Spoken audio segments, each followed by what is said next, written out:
Baik, bismillahirrahmanirrahim. Assalamualaikum warahmatullahi wabarakatuh. Terima kasih kepada Kak Nafi dan Kak Hugo sebagai asprak saya.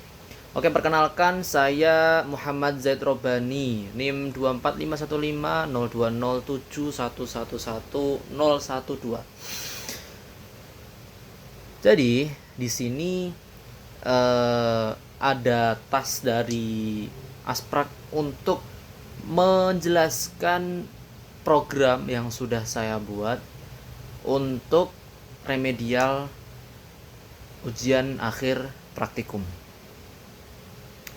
Di sini ada berbagai ketentuannya untuk bisa mendapatkan nilai minimum, yaitu nilai 80. Oke, kita masuk ya guys ya, langsung kita masuk di soal yang pertama, yaitu data pekerja. Oke. Data pekerja di sini difficultnya masih easy, ya, masih easy, jadi belum begitu sulit juga. Tapi overall ketika aku ngerjain soal ini, difficultnya lumayan hard sih daripada soal-soal yang lain. Gitu. Oke, di sini ceritanya dalam soal ini sistem diminta untuk mengeluarkan atau mengoutputkan berapa total jam tukang bangunan itu beserta gajinya, dan juga bisa mendeteksi mana pekerja yang paling baik. Oke, mari kita coba telaah lagi nih dari soal ini. Dia di situ ada ketentuannya bahwa si pekerja dalam satu hari minimum dia bekerja adalah 8 jam per hari. Jadi apabila dia kurang, dia dari gaji per jamnya itu dipotong 50%. Wow, itu sangat rugi banget ya. Dipotong 50% ya tiap gajinya gitu. Setelah itu, apabila pekerja itu bekerja dalam satu hari lebih dari 12 jam, maka si pekerja mendapatkan bonus tambahan gaji. Jadi bonus ini ditambahkan untuk memberikan apresiasi gitu, yaitu sebesar 50% dari gaji per jamnya. Oke. Nah, terus ada ketentuan yang selanjutnya, yaitu ketika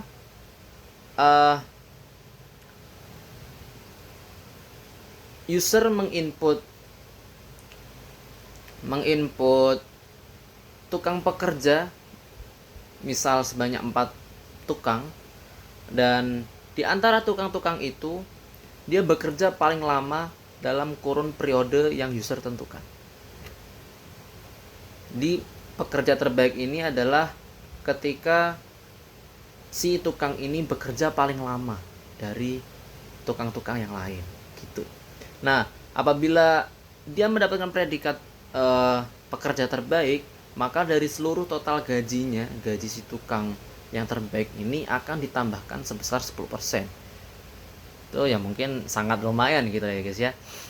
Kemudian yang selanjutnya, gaji per jamnya adalah Rp15.000. Ada beberapa constraint di sini juga. Oke, mari kita coba cek ya. Cek dari sampel inputnya nih. Dari sampel input yang pertama ada 4/3. Ini coba kita zoom aja. Nah, 4/3. 4/3 ini adalah si inputan user pertama. Jadi 4 itu mewakili berapa banyak sih tukang yang dipekerjakan. Habis itu yang 3 ini berapa periode tukang ini bekerja. Jadi kalau misal kita input 3, berarti tukang semuanya yang kita inputkan ya cuma bekerja dalam kurun waktu yang kita tentukan itu. Oke, mari kita cek. Di sini tukang pertama dia bekerja dalam sehari 6 jam. Hari pertama 6 jam, hari kedua juga 6 jam, hari ketiga juga 6 jam. Maka bisa ditotal, dijumlahin jadi 18 jam. Nah, kita coba lihat nih di penjelasannya. Karena si pekerja ini dalam sehari itu kurang dari 8 jam, maka dia dapat denda sebesar 50% dari gajinya. Nah, di sini ternyata dalam explanation-nya kita harus totalin dulu dia dapat berapa jam sih dalam kurun waktu 3 hari itu. Nah, ternyata ada batas minimum. Dapat batas minimumnya dari mana?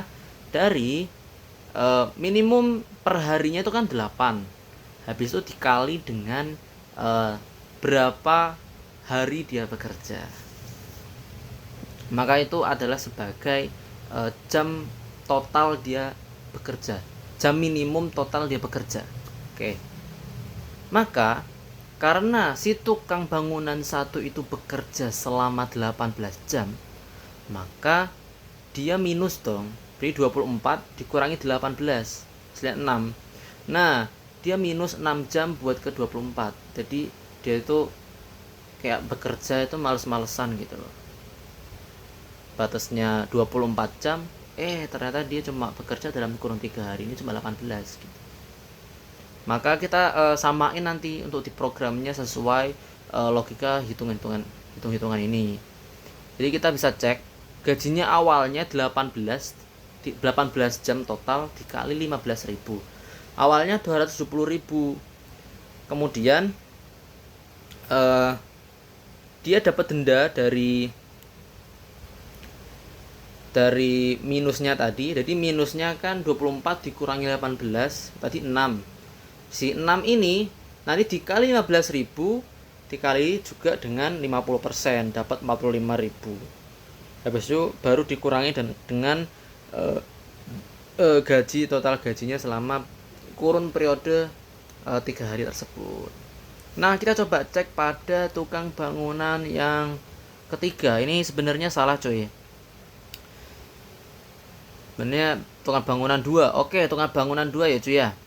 Yang dalam satu hari dalam hari pertama dia bekerja 9 jam, hari kedua dia 9 jam, hari ketiga dia juga 9 jam. Habis itu, nah dia ini tengah-tengah nih, nggak lebih dari 12 jam, juga nggak kurang dari 8 jam. Maka dia langsung ditotal sebanyak 27 dikali 15.000. Dia dapat langsung si gajinya gitu, nggak ditambah juga nggak dikurang. Habis itu kita masuk nih di tukang keempat. Kenapa kita nggak ngejelasin yang ketiga? Karena perhitungannya bakal sama dengan yang 9 jam ini sama yang keempat. Maka kita langsung coba hitung yang tukang bangunan keempat. Oke, jam kerjanya lebih dari 36 jam. Maksudnya tadi kan kita bisa cek di awal tadi maksimal dia bekerja itu 12 jam. Ketika dia lebih, maka dia dapat bonus kan gitu. Maka maksimal dalam bekerja dalam kurun waktu 3 hari itu dia adalah 36. 36 ini dapat dari mana? Dapat dari 12 dikali total hari bekerja. Maka itu batas maksimum dia bekerja. Batas maksimum tukang itu bekerja. Nah, dikarenakan maksimalnya itu 36, maka pekerja tersebut plus, maksudnya bekerjanya itu dia plus kan tadi kan kita bisa cek bahwa tukang 4 itu bekerja selama 60 jam. Maka kita bisa tahu berarti 60 dikurangi 36 dapat 24. Jadi dia lembur selama 3 hari itu, dia lembur selama 1 hari 1 malam. Maka 24 dikali 15.000 dikali 50%. Totalannya itu tinggal di total aja sebenarnya. Kita coba total sih. Nah, dapat kalkulator di sini. Ya, 24 dikali 15.000 dikali 50%. Nah, dia butuhnya sebesar 180.000. Padahal gajinya itu tadi, gajinya adalah 60 dikali 15.000, dapat 900.000. Nah, makanya 900.000 ini ditambah dengan 180.000. 900.000 tambah 180.000, 1.080.000, dan itu sangat lumayan banget buat tukang bangunan ini. Dia bekerja selama 3 hari dapat 1 juta. Wow. Nah, karena tukang bangunan 4 ini bekerja paling lama daripada tukang bangunan yang lain, dia mendapatkan predikat sebagai pekerja terbaik. Maka 1.080.000 ini ditambah dengan 10% gajinya. Maka 10%-nya gaji ini berapa? Coba kita hitung dulu. 0,1. Nah, 1 juta lah, jadinya 108.000 ditambah gajinya dong 1.080.000. Nah, jadi total gaji tukang bangunan 4 sebesar 1.188.000. Oke, mari kita cek di codingannya di program Java. FYI di sini dalam perkuliahan Fakultas Ilmu Komputer, Program Studi Teknik Informatika, Universitas Barwijaya, dalam semester 1 ini kita masih belajar bahasa pemrograman Java ya guys ya. Sebenarnya juga soal ini bisa dikerjakan dengan bahasa-bahasa yang lain seperti C++, Python, itu mungkin masih bisa. Nah, untuk di semester 1 ini kita diajarkan dengan bahasa pemrograman Java. Oke, mari kita langsung menuju ke programnya. Pertama kita bikin import scanner. Import scanner ini buat agar user bisa menginputkan sesuatu, bisa menginputkan data yang diinginkan. Maka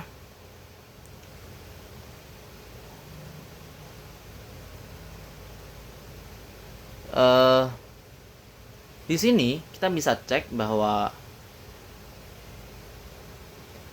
user itu bisa menginputkan sesuatu dengan import Java util scanner. Seperti biasa kita public class ini sebagai nama filenya ya cuy ya. Habis itu niat apa? Static integer ya, static integer gaji underscore per underscore jam.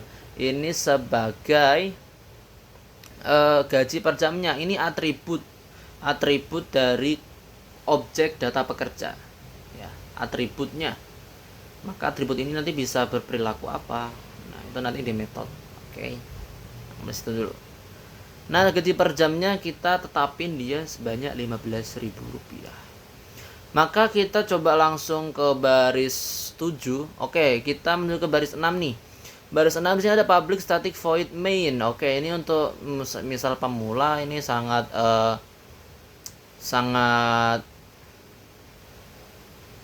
apa sih?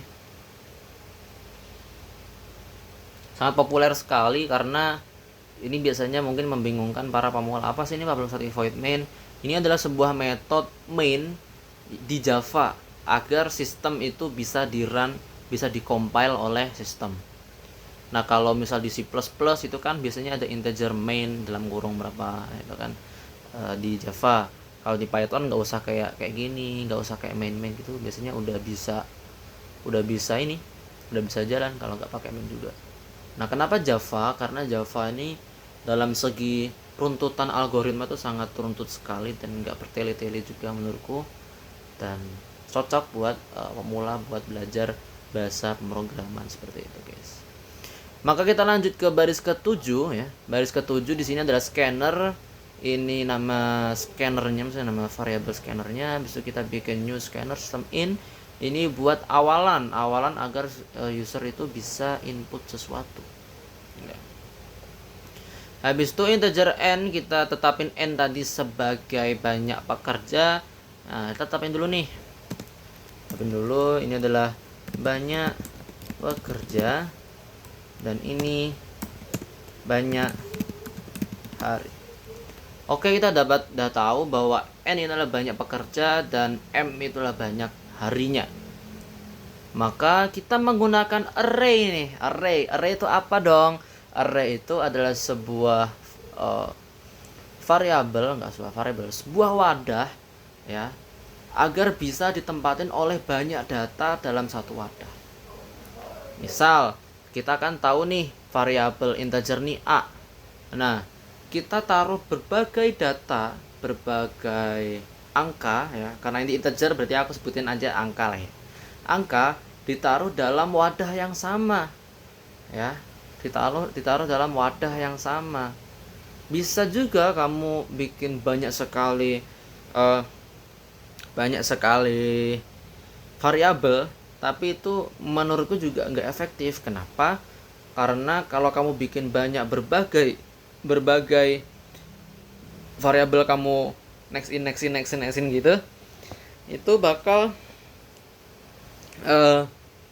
memperbanyak memori kamu, memperbanyak addressmu yang dibuat dalam program tersebut, dan itu membuat Java ini lebih berat dan tidak efektif gitu guys. Maka kita menggunakan array agar berbagai data bisa ditempatkan dalam satu wadah seperti itu.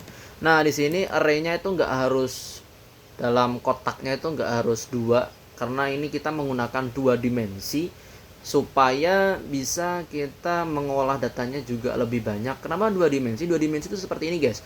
2 dimensi itu kayak folder, ada folder. Kalian tahu folder di mana.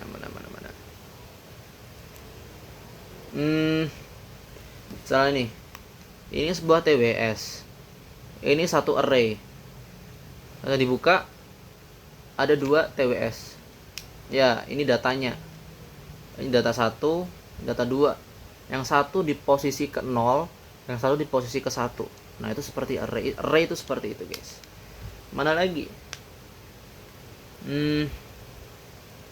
Kayaknya nggak ada. Pokoknya gitu, kayak ada satu, misal nih, aku punya tisu nih. Di dalamnya kan masih ada tisu lagi kan. Nah, tisunya banyak. Nah, itu juga array. Kayak beberapa benda ditaruh di dalam satu loyang, satu wadah. Nah, kalau array 2 dimensi, dalam TWS ini, di dalamnya itu ada TWS lagi, ada wadahnya lagi. Nah, itu ada naruh beberapa TWS yang lain. Kayak aku ada kotak kotak pensil. Nah, kotak pensil terus aku taruh TWS. Dalam kotak pensil itu kan ada beberapa macam benda. Ada pensil, ada pulpen, ada penghapus. Nah, dalam situ kan aku naruh TWS juga. TWS terus ada si satunya ini. Itu 2 dimensi. Jadi kayak folder. Dalam folder ini ada folder. Dalam folder ada datanya.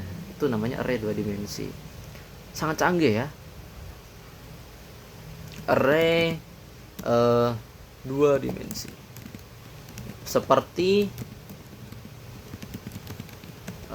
folder dalam folder. Oke.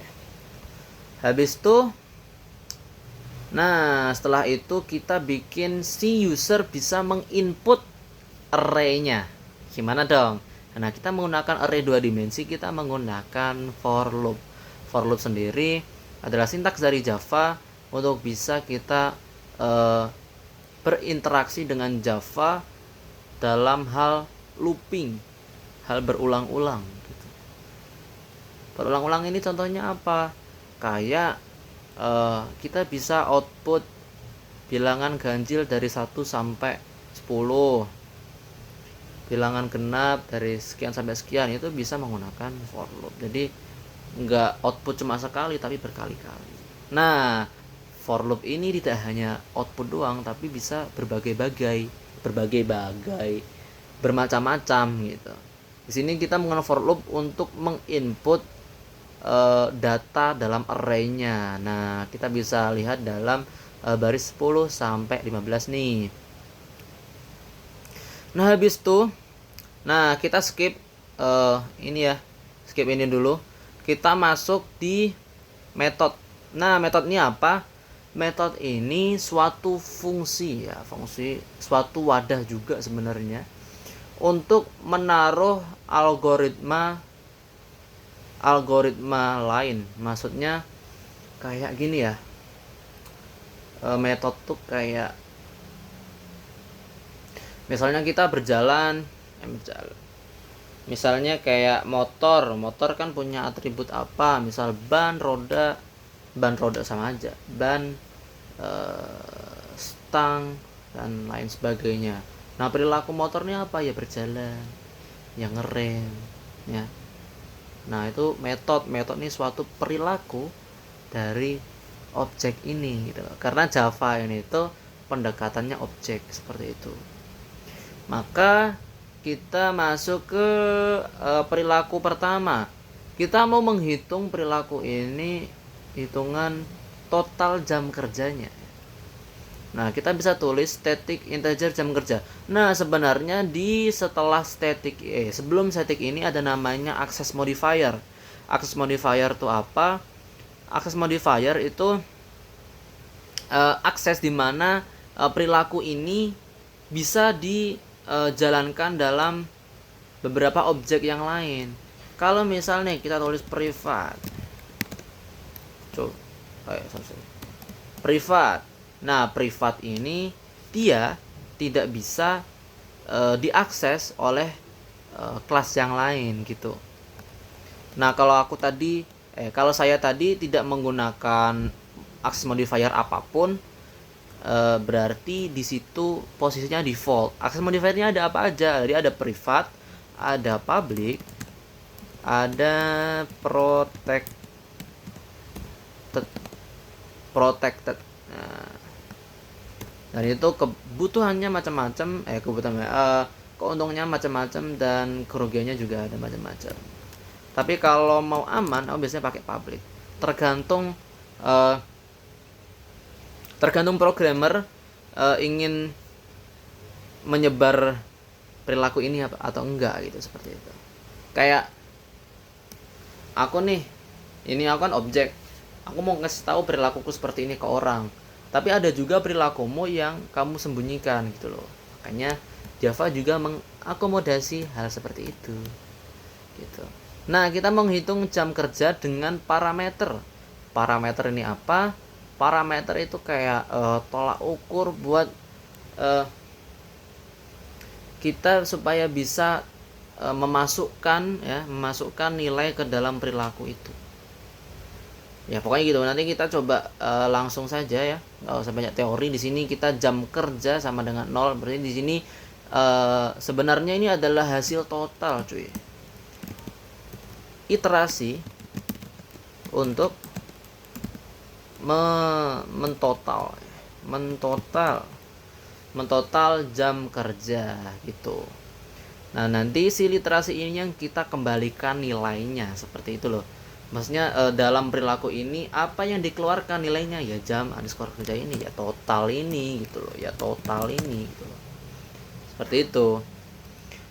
Jadi for loop ini digunakan kayak kita ada jam kerja array i ya. Array i. Jadi ketika tadi jam kerja kita inputkan, nah mana?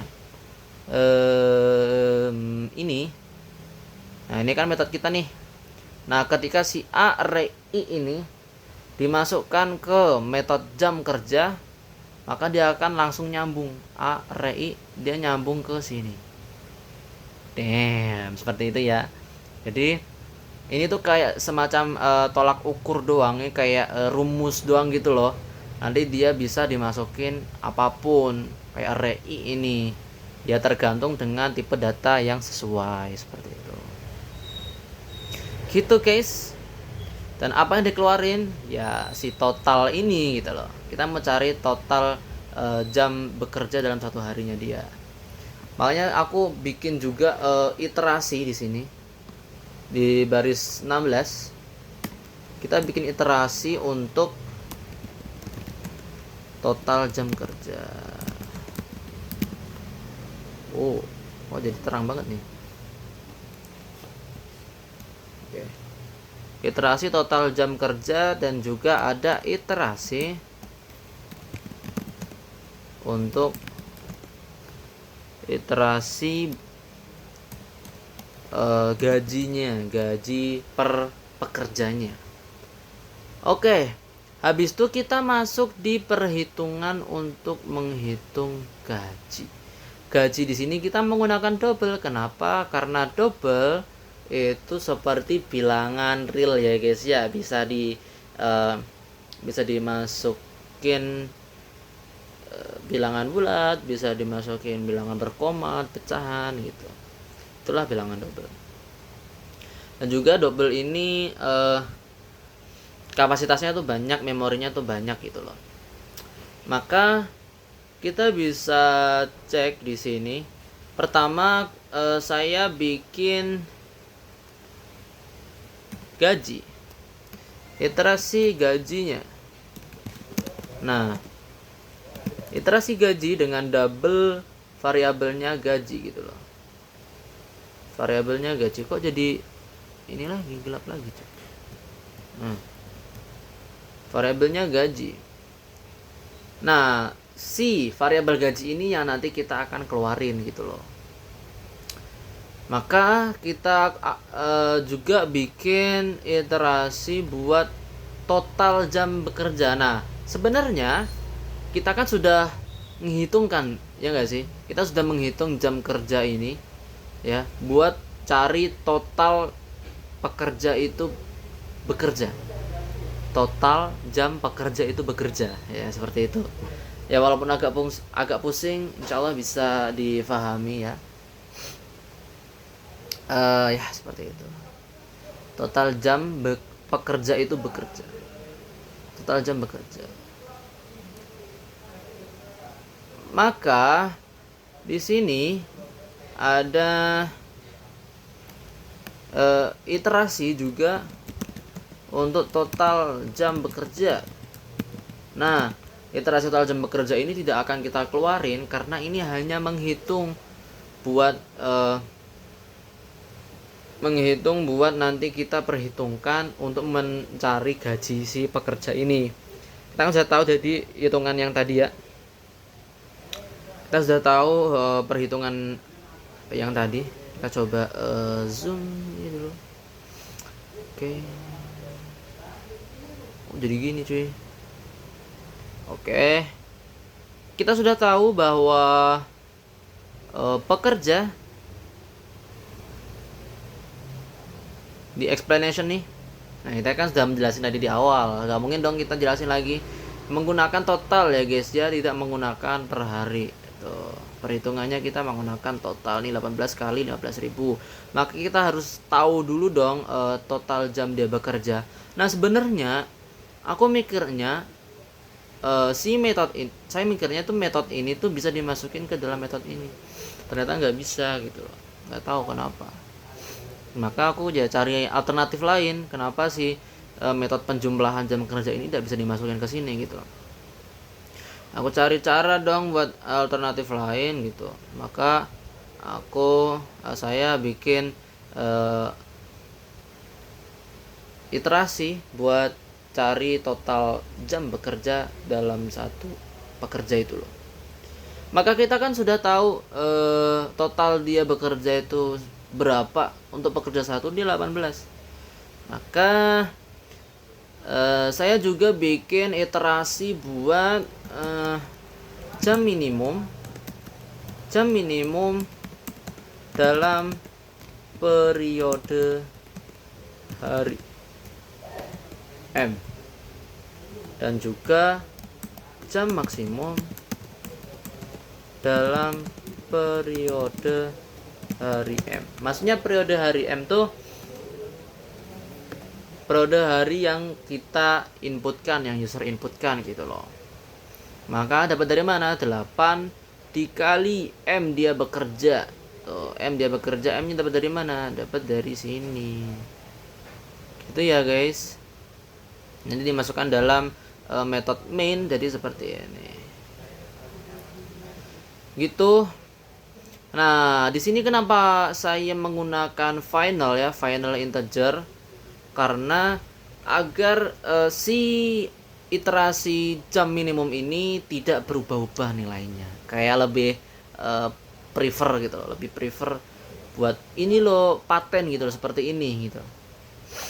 Maka saya sudah mematenkan dia hitungannya seperti ini gitu. Oke, kita juga bikin juga iterasi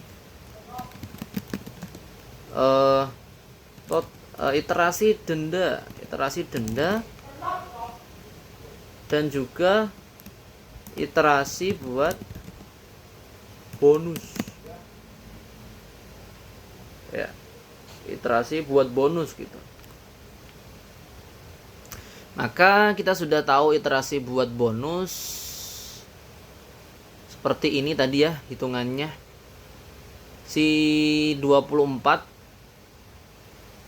ya, jam minimumnya kan 24 dikurangin dengan total dia bekerja gitu. Total pekerja itu bekerja.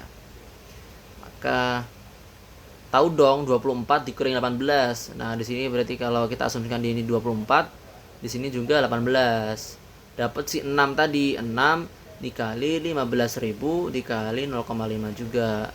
Ini juga sama, yang bonus tadi mana ya? Yang bekerja 4 ya. Nah, ini dapat plus nih.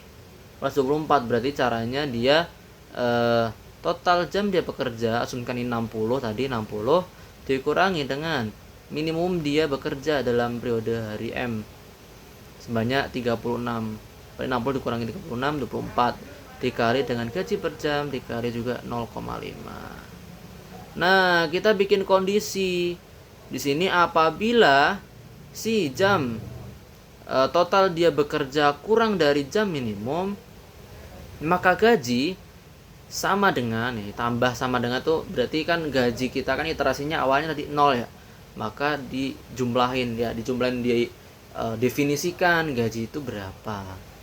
Gaji itu sama dengan jam underscore kerja dikali gaji underscore per jam. Gaji underscore per jam ini apa, guys? Gaji underscore per jam ini kita dapat dari tadi si atribut objek kita. Tuh, 15.000. Kita bisa juga masukin di sini karena lebih fleksibel seperti itu. Bisa juga kalian menggunakan 15.000 di sini juga bisa, tapi saya lebih prefer seperti ini. Supaya lebih mudah untuk difahami seperti itu ya, guys. Logikanya kan seperti itu, lebih masuk di otak, lebih masuk di jalur logika seperti itu. Nah, dia dikurangi dengan dendanya ya, guys ya. Nah, lanjut kita ke jam kerja. Jam kerja ini total dia bekerja, total pekerja itu bekerja. Apabila dia lebih dari jam maksimum, maka dia ditambah dengan si bonusnya. Oke, dapat dengan bonusnya. Habis itu selain itu berarti kan di tengah dia tuh nggak dapat bonus juga nggak dapat si denda. Maka gaji sama dengan total jam dia bekerja dikali dengan gaji per jamnya 15.000. Habis itu dikembalikan nilainya gaji. Seperti itu, guys. Kemudian saya juga menambahkan perilaku di terbaik. Nah, perilaku terbaik ini kita mencari indeksnya, indeks pekerja terbaik. Nah, kita coba lari dulu ke main ya, ya. Kita bikin di sini iterasi pekerja terbaik. Kenapa saya bikin seperti ini? Karena lebih memudahkan pikiran supaya bisa masuk ke variabel tersebut, masuk ke iterasi tersebut gitu loh. Nah, saya bikin tipe data baru dengan variabel pekerja terbaik. Tipe datanya integer sama dengan ya, terbaik total jam kerja. Apa nih terbaik nih? Terbaik nih kita dapat dari perilaku ini, guys. Nah, total jam kerja kan kita kan sudah definisikan nih di sini. Maka kita sebenarnya tinggal masukin saja ke sini, nggak usah menggunakan array-nya. Ajaib kan, bisa gitu kan. Nah, kenapa bisa gitu? Karena kita sudah tahu bahwa total jam kerja ini adalah array dimensi 1. Nah, dengan parameter terbaik juga kita menggunakan array dimensi 1. Jadi tinggal kita masukin gitu loh. Maka ketika kita masukkan total jam bekerja itu apa sih, Kak? Total jam bekerja kan kita sudah kasih tahu nih, total jam kerja array adalah jam kerja ini, jam total tadi kita totalin, kita masukin sini gitu. Jadi wow, kayak Java ini sangat amazing bro, sangat luar biasa lah gitu, seperti itu. Maka kita dapat sih total jam kerja. Misalnya kita si tukang bangunan tersebut berapa sih? 18 ya. Total jam kita 18. Maka kita masuk di sini 18. Nah, kita bikin iterasi lagi nih. Banyak iterasi cuy. Iya. Iterasi itu apa? Iterasi kayak temporary, kayak wadah dulu loh, wadah. Iterasi pekerja terbaik. Oke. Dimulai dengan 0. Nah, kita tuh sebenarnya ini main indeksnya aja cuy, indeks. Nah, buat pekerja terbaik kita menggunakan for loop dengan total jam kerja .length. Apa nih, Kak? Nah, .length ini untuk mengambil panjang array-nya. Panjang array-nya tadi itu berapa sih? Total jam kerja ini ternyata length-nya adalah berapa tadi? Kan bangunan 1 2 3 4. Length-nya ada 4. Kita mulai dari 1. Oke. Mulai dari 1. Maka total jam kerja indeks I berarti dia 1. Total jam kerja indeks 1 berarti yang 9 ini. Yang ini. Berarti ini 27. 27 lebih dari total jam kerja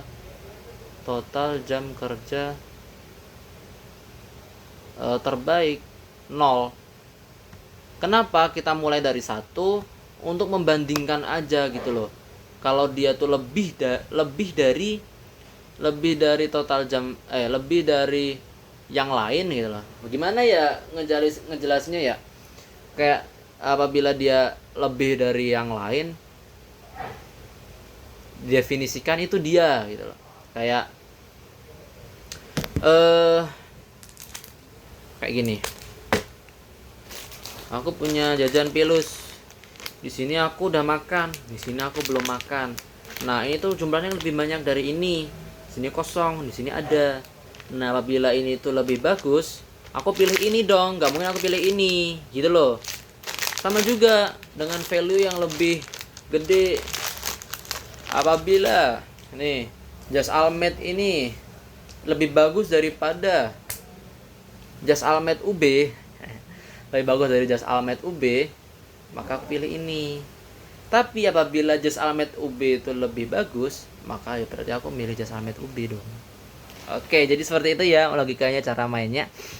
Nah, maka kita pakai total jam indeks 1, berarti kan si 99 ini. Berarti total berarti 9 tambah 9 tambah 9 itu 27. Apabila 27 lebih dari 18 ya, lebih dari 18. Ini 18. Ini 27. Berarti dia terbaik sama dengan I. Berarti dia terbaik sama dengan 1. Begitu seterusnya. Jadi apabila lebih besar, dia langsung otomatis 1. Nah, coba kita ke 2. Misal I-nya 2. I-nya 2 itu apa? 15 ini ya. 15 dengan terbaiknya berarti ke 1. Berarti si ini. Si 27 berarti 45 lebih besar dari 27, berarti kan true berarti langsung dia terbaik sama dengan 2. Nah, dikembalikan dong dia terbaiknya sama dengan 2. Nah, 2 ini nanti, nah, hasilnya si 2 ini nanti kita masuk ke sini dong. Pekerja terbaik. Si gaji nih. Wow, sangat ajaib sekali ya. Gaji ini masuk di, kita kan udah bikin iterasi gaji nih. Iterasi gaji, kita juga bikin iterasi buat pekerja terbaik. Maka gaji array ini dalam indeksnya itu kita masukin pekerja terbaik. Pekerja terbaik itu apa? Pekerja terbaik ya tadi iterasi yang ini. Nah, iterasi terbaik ini mau itu 1 atau 2 atau 3 atau 4 gitu. Nah, di sini iterasi terbaiknya yaitu indeks 0, 1, 2, 3. Berarti 3.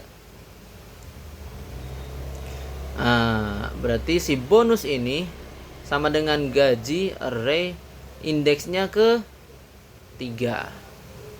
Berarti indeks ketiga 60 gitu. Gajinya berapa? Nah, gaji ini ya nanti dapetin di perhitungan yang tadi, perhitungan yang ini. Wow, sangat amazing. Jadi kayak wow, di sini tuh metode sangat luar biasa indah gitu loh. Sangat wow, amazing. Maka si gaji ini tadi gaji pekerja terbaik, berarti gaji si pekerja 4 tadi itu berapa? 1.080.000 dikali dengan 0,1 sama 0,110%, maka ditambah dengan bonusnya. Wow, damn, seperti itu. Maka selanjutnya kita totalin dia. Totalin nggak totalin, kita keluarin invoice-nya sesuai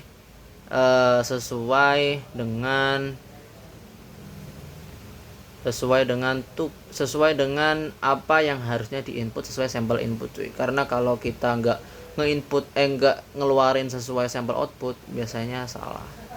Itu berarti harus benar-benar sesuai dengan sampel output. Oke, mungkin gitu saja dalam video kali ini dalam soal pertama. Next kita lanjut ke video berikutnya, kita membahas tentang, kita save dulu, membahas tentang rotasi matrix. Oke, see you in the next video, bye bye.